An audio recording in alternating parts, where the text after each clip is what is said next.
Noorsign Books presents Ramadan Miracles, stories of faith found in the ordinary. The Color of Suhoor, Part 1, The Hour I Want to Keep. Marrakech, Morocco. Nour is 10 years old, and her family is quietly breaking. But in the sacred, silent hour before dawn, she finds a fragile piece she vows to capture forever on a single sheet of paper. The word landed in the kitchen like a stone wrapped in cloth. Divorce. Karim did not shout it. He said it softly, almost calmly, standing by the sink with soap on his hands and anger in his eyes. Hafsa froze, fingers in the dishwater. A plate slid from her grasp and shattered in the foam. Salma gasped from the doorway. Somewhere above, a bedroom door slammed, Samir's. Amina's headphones snapped fully over her ears like a shield. In the dark corner of the corridor, half hidden behind the wall, Nour stopped breathing. She was 10. She had heard that word before, slung in other arguments like a knife that never quite cut. But this time it sounded solid, heavy, like something that might not disappear in the morning. Her heart thudded against her ribs. Karim's voice came again, low and edged. Maybe that's what you want, Hafsa. You say it enough to your sisters on the phone. He's useless. He doesn't provide. I might as well be divorced. Don't think I don't hear. Hafsa's shoulders shook. You think there is anything left to break, she whispered. Nour pressed herself flatter to the cool wall. She wanted to run in and grab them both, to knot their sleeves together, to shout, "Stop! Stop! I'm here!" But her feet stayed rooted to the tiles. Water hissed in the sink. The broken plate pieces clicked against each other as Hafsa's hands trembled. In the salon, the TV flicked back on too loud. News voices filled the silence that grew between her parents. Nour backed away, up the stairs. One step, then another, the word echoing in her head. Divorce. Upstairs, in the little room she shared with Amina, she closed the door, leaned her forehead against the wood, and let the quiet buzz inside her ears. On her small desk by the window, a sheet of thick white paper waited. The art teacher had put it in her hand. The word landed in the kitchen like a stone wrapped in cloth. Divorce. Karim did not shout it. He said it softly, almost calmly, standing by the sink with soap on his hands and anger in his eyes. Hafsa froze, fingers in the dishwater. A plate slid from her grasp and shattered in the foam. Salma gasped from the doorway. Somewhere above, a bedroom door slammed, Samir's. Amina's headphones snapped fully over her ears like a shield. In the dark corner of the corridor, half hidden behind the wall, Nour stopped breathing. She was 10. She had heard that word before, slung in other arguments like a knife that never quite cut. But this time it sounded solid, heavy, like something that might not disappear in the morning. Her heart thudded against her ribs. Karim's voice came again, low and edged. Maybe that's what you want, Hafsa. You say it enough to your sisters on the phone. He's useless. He doesn't provide. I might as well be divorced. Don't think I don't hear. Hafsa's shoulders shook. You think there is anything left to break, she whispered. Nour pressed herself flatter to the cool wall. She wanted to run in and grab them both, to knot their sleeves together, to shout, "Stop! Stop! I'm here!" But her feet stayed rooted to the tiles. Water hissed in the sink. The broken plate pieces clicked against each other as Hafsa's hands trembled. In the salon, the TV flicked back on too loud. News voices filled the silence that grew between her parents. Nour backed away, up the stairs. One step, then another, the word echoing in her head. Divorce. Upstairs, in the little room she shared with Amina, she closed the door, leaned her forehead against the wood, and let the quiet buzz inside her ears. On her small desk by the window, a sheet of thick white paper waited. The art teacher had put it in her hands that afternoon and said, Paint the thing that matters most to you in this month of Ramadan, Habibati. Not what you think you're supposed to see, what you see. Nour had thought of one thing immediately. Not iftar, with its sharp voices and clattering plates. Not Taraweeh, where her knees ached. Suhoor, the hour before Fesh, the only hour when the house felt almost kind. Her fingers shook as she picked up her pencil. She drew a circle of light. She drew a table beneath it. She did not draw anyone shouting.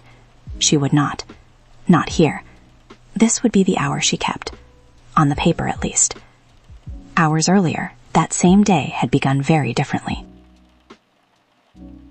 Before the word, before the plate, before the crack that seemed to run through the whole house, there was the silence. Nour woke into it the way a swimmer breaks the surface, suddenly, completely. No alarm, no one calling her name, just the sense that the house was holding its breath. She lay still in the narrow bed she shared with Amina, eyes open in the darkness. The mashrabiyah screen carved the window's faint light into patterned shadows on the wall. 3:27, always around then. She listened. First, the creak of her mother's bed, then the soft pad of Hafsa's feet across the tiles, the tiny sigh of the kitchen tap, the clink of the pot on the stove, the hiss of the gas, like the whole world being told, shh. A few minutes later, different footsteps, heavier, slower, the couch springs in the salon groaning, a small grunt as her father stood up. Nour smiled into the dark. It was starting. She watched the crack under the door. At 3:46, it was black. At 3:47, a thin line of dull gold appeared, spilling onto the floor. She counted.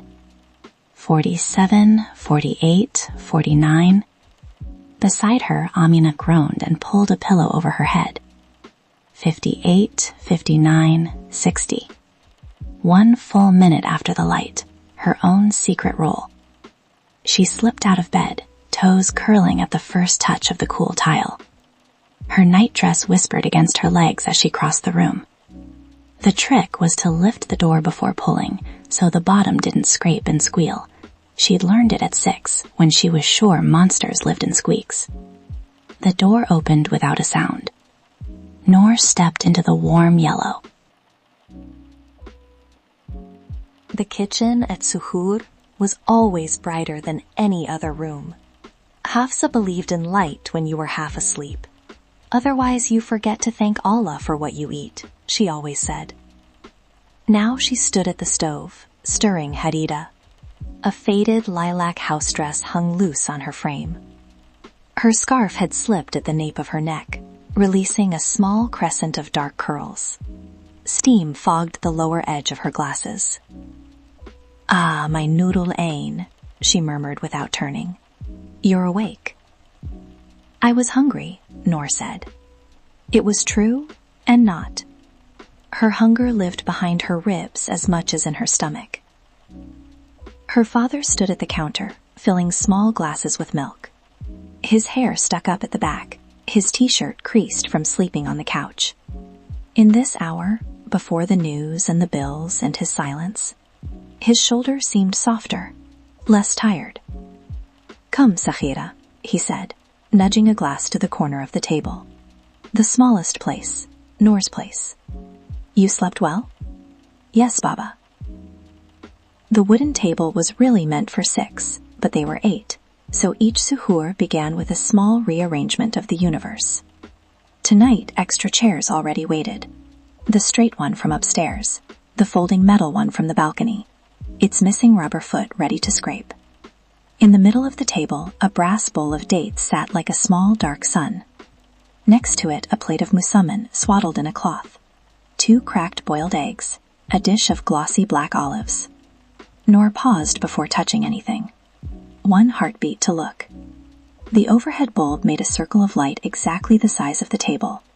Beyond it, the kitchen faded into shadow. For this 1 hour, the world shrank to bread and hands and faces. Nothing else existed. Footsteps thundered on the stairs. Samir stumbled in first, hair exploding in every direction. "You are late," Hafsa said, no sting in it. "Still time," he muttered, flopping into the folding chair. It squeaked under him, but did not fail. Then Amina, yawning, headphones around her neck like a forgotten necklace. Salma, already tying her hair, mined half on today's sewing clients. Hamza last, shirt intact, belt in hand, wearing his "I was up all night working" expression. They filled the chairs. The table looked both too small and exactly right. "Bismillah," Karim said. Bread tore, spoons dipped, glasses passed. For a few minutes there was only chewing, small clinks, low murmurs. Nour took a date, felt its wrinkled skin give under her fingers. She bit. Sweetness flooded her mouth, settled warm in that hollow place behind her ribs. Around the table, no one was smiling wide, but no one was shouting yet. No words flew like knives. No doors were shutting. She looked from face to face. Her brothers. Her sisters. Her mother's tired profile in the stove's glow. Her father's hand, placing a glass just where Hafsa's searching fingers would be.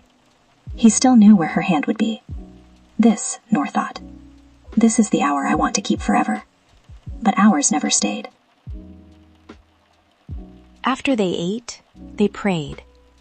In the open-roofed courtyard, the tiles cooled their foreheads in sujud. Above, the sky was almost black, tinged with the first gray of dawn. Stars hid behind the growing light from the east. The fountain in the middle, once Nour's favorite thing in the house, stood dry and cracked. A thin, pale line around the inside marked where the water level used to be. 3 years empty now. Karim stood in front of the dry basin and the arched salon doorway, reciting in slow, steady tones. Hamza joined him on the right. Behind, Hafsa and the girls formed their line. Samir lingered at the back, a fraction late in every movement. Pressed to the mat, Nour smelled damp stone from where her mother had sprinkled water to cool the courtyard. Her mind floated between nothing and everything. The taste of dates, the sound of Allahu Akbar, the silence of the neighbor's rooster. "Assalamu alaikum wa rahmatullah," her father said, turning right, then left. The spell thinned. Within minutes, the house shifted from suhoor to morning. Salma scraped plates faster, the clink of dishes louder. Hafsa folded the tablecloth with a sigh she tried to swallow. Hamza checked his phone, checked the door. Karim slipped on his worn shoes, his tour guide badge swinging from its lanyard. His phone screen stayed black in his hand, a small, heavy hope. "Don't be late, Hamza," Hafsa called. "Your boss called yesterday." "I know, Mama, I know." His inshallah sounded more like escape than trust. Samir vanished back to bed, Amina to the bathroom. The warm pool of light in the kitchen stayed on, but the room felt colder now, emptied of its hour. Nour stood in the courtyard doorway and watched. Her mother's shoulders curved over the sink. Her father's back seemed broader as he stepped into the pink morning of the Medina, but she knew his wallet was thinner than ever. The door closed behind him with an ordinary thud. To Nour, it sounded like the hour sealing shut. "Go, Skhira," Hafsa said. "Brush your teeth. School." Nour tore hot eyes from the dry fountain's chalk line. She always wanted to linger in the echo of Suhoor, but school didn't wait for favorite moments. Upstairs, she dressed in her faded navy uniform. On the stairway, the family photo from 3 years ago tilted slightly on the wall. In it, everyone smiled with their eyes, clothes bright, hands resting lightly on shoulders that didn't yet sag. Someone had shifted the frame to catch more glare, less picture. Nour reached out and straightened it. The cool glass pressed against her fingertips. She let go. The day tugged her downstairs. The Medina in the morning felt like a different city. Shops still slept behind metal grates. Lantern stalls were dark, their colored glass dull without candlelight. Men hosed cobblestones, sending yesterday's dust into today's drains. Women swept doorways, scarves tight against the chill. Cats claimed patches of newborn sun. Nour walked fast, satchel bumping her hip. The air smelled of wet stone, baking bread, and faintly the sour tang of the tanneries. At the corner bakery, the oven already glowed. "Sabahul khair, Saghira," the baker called. "Sabahul Nour," she replied, shy but sure. The pattern never changed. He slid a round of khubz from the oven with his long wooden paddle, then, with a flick, sent a small misshapen msemmen flying toward her. Here, for the artist. She caught it with both hands. How do you know I'm an artist? She asked, as always. I see the way you look at things, he said, as always.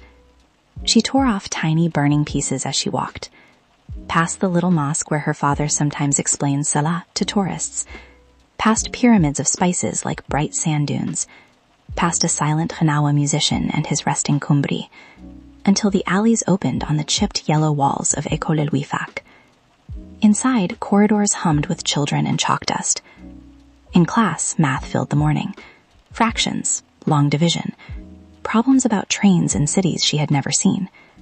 Her pencil did what it should in the exercise book. Her mind wandered to the margins. Lines appeared there, soft and quick. The curve of a table, the oval of a plate. Her mother's hand around a glass, knuckles she knew like her name. Her father's hand, scar from the kettle burn, a pale streak across the back. The brass bowl of dates. The bell rang. She snapped the book shut, guilt fluttering. Drawing in the margins felt like a secret she half feared and half needed. Then, after lunch, art. The art room always smelled the same. Wet paper, dust, something sharp like turpentine. Sun from the high window turned floating dust into slow, turning planets. Paintings lined the walls, clumsy sunsets, crooked minarets, bowls of fruit. At the front stood Madame Fatima in her paint-splattered apron, her small, real smile making the lines around her eyes crinkle. "Assalamu alaikum," she said. "Wa alaikum assalam, Madame," the room chorused. "Today I have something special." She held up a colored flyer. "Our Ramadan art contest. Theme, the Light of Ramadan. The winning piece will hang at our Eid al-Fitr exhibition." And she lifted a small box with a little flourish. "The artist will receive a set of professional watercolors." Nour's breath caught.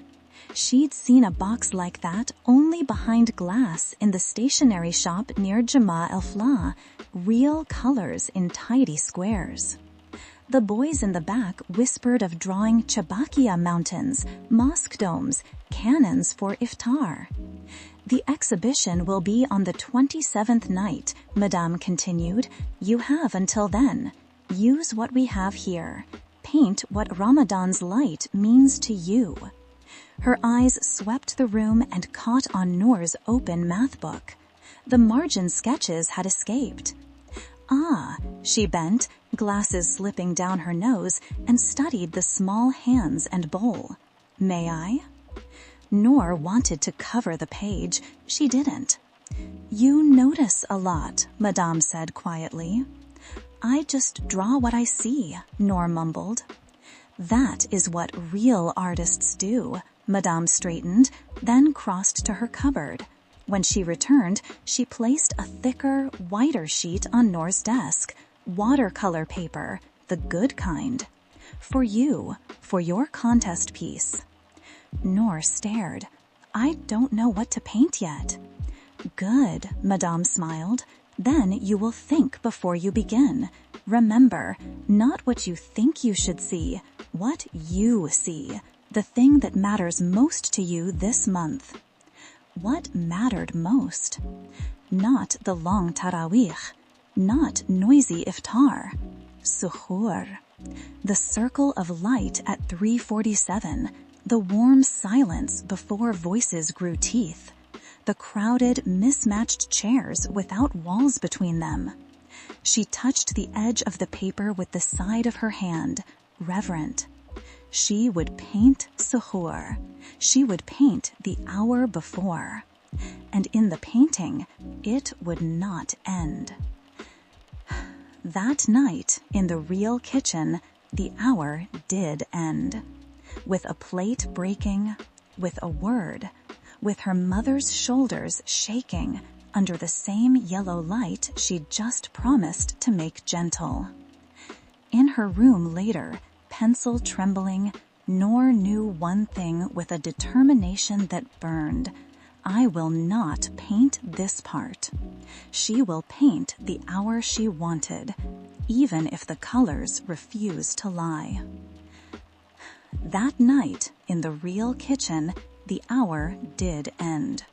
With a plate breaking, with a word, with her mother's shoulders shaking under the same yellow light she'd just promised to make gentle. You've been listening to Ramadan Miracles, a Noorsign Books original.